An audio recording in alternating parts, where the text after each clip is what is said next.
A PNP is a pediatric nurse practitioner. We can diagnose, treat, prescribe, just like a doctor would, but with the touch of a nurse. Kids A to C with the PNPs. Always for obesity. Hi everyone, welcome to Kids A to Z with the PNPs. Where each week we take a closer look at some of the common health problems affecting our kids. And we're your hosts. I'm Dominique. And I'm Cortney. And today is the letter O, which we are talking about obesity and maintaining a healthy lifestyle. So actually, the percentage of obese children has almost tripled since the 1970s. And I think this has a lot to do with our more sedentary lifestyle, watching TV more, video games, playing on our phones. Yeah, and data from 2015 to 2016 shows that nearly 1 in 5 school-age children are considered obese. Obesity is an important topic to talk about because it can lead to a lot of health problems later on in life, and even health problems that we're seeing starting earlier in younger and younger. Things like type 2 diabetes, high blood pressure, like high cholesterol, bone and joint problems, trouble sleeping, restless sleep, sleep apnea. Yeah, obstructive sleep apnea correlates a lot with obesity. So being overweight or obese is calculated by a measurement that we call the BMI, or the body mass index. So basically what the BMI does is takes your child's height and weight and gives you a percentage of body fat. So percentage between 85% and 95% is considered overweight, and then greater than the 95th percentile would be considered obese. Mm-hmm.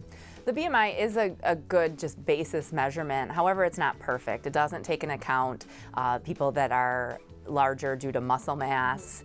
So it's not a perfect measurement. But it's a good indicator. It's a good indicator. And as always, if you have concerns about your child's weight, talk to your pediatrician. Yeah. So many factors can contribute to obesity, including your genetics, your family history, also your metabolism. Metabolism is how we convert food and water and oxygen into energy. Yeah, so also things like that you wouldn't necessarily think of, like the safety of your community, or like traumatic childhood events, stress, can all affect your child's weight. Mm-hmm. Genetics is obviously something that's difficult to change, but things that can happen at school or at home. Schools should be implementing meals that bring in more fresh fruits, more vegetables, and take out those drinks that are just full of sugar, like your juices and your pops and sodas. Well, we all know that it's important to try to avoid fast food. It's not the healthiest option. It can often be the easiest and the quickest option, and sometimes even the cheapest. I mean, you can go get food from the dollar menu. You can feed a family of 4 for like $10, and this is like one of the biggest risk factors for obesity. But it's important to try to stay away from fast food and eating out, and trying to get your kids involved in the kitchen and helping do the grocery shopping, helping do the cooking, and preparing the foods themselves. Mm-hmm. Yeah, getting them involved in meal planning. Like Court said, it can be cheaper, but there's also some cheaper options that we can do at the grocery store. Obviously, fresh fruits and vegetables are the best, but frozen vegetables are just as good. And canned vegetables can be used. They do have a lot of extra salt, so if you're using canned vegetables, canned beans, rinsing them off with water to kind of get rid of that extra salt. So there are some, cheaper options. Ways we can avoid the dollar menu. Yeah, that we can do at home instead of eating out or running through the drive-thru. Exactly. Many kids don't get enough exercise. Older children should be getting at least 1 hour of vigorous activity or exercise a day, and your younger kids should be playing continuously throughout the day and not playing on their cell phones or tablets, getting out, running, being active. So what are some ways that we can help our kids create a more healthy relationship with food? Yeah, so number one is don't reward your kids with food for good behavior. We often want to give the sweets and the snacks when our kids do something good, but it's finding maybe something else to reward them with rather than a cookie or a treat. Mm-hmm. So another thing we can do is to try to avoid having a clean plate policy in your home. I know I had one growing up where you couldn't leave the table until you finished your plate. But we should really reinforce our children to only eat when they're hungry.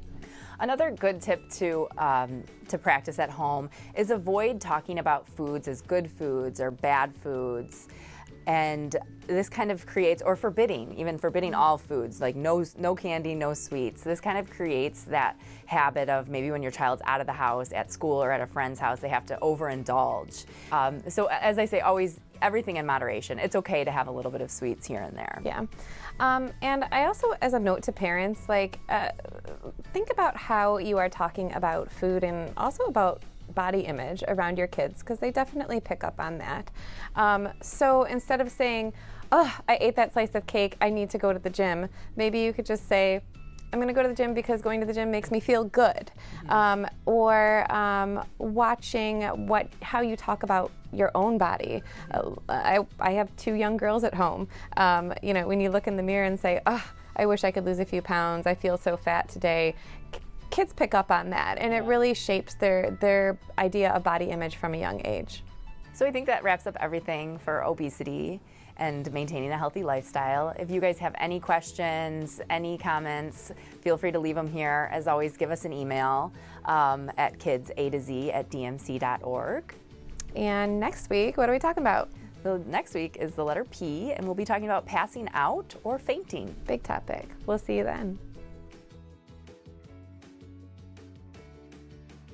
Thanks for watching.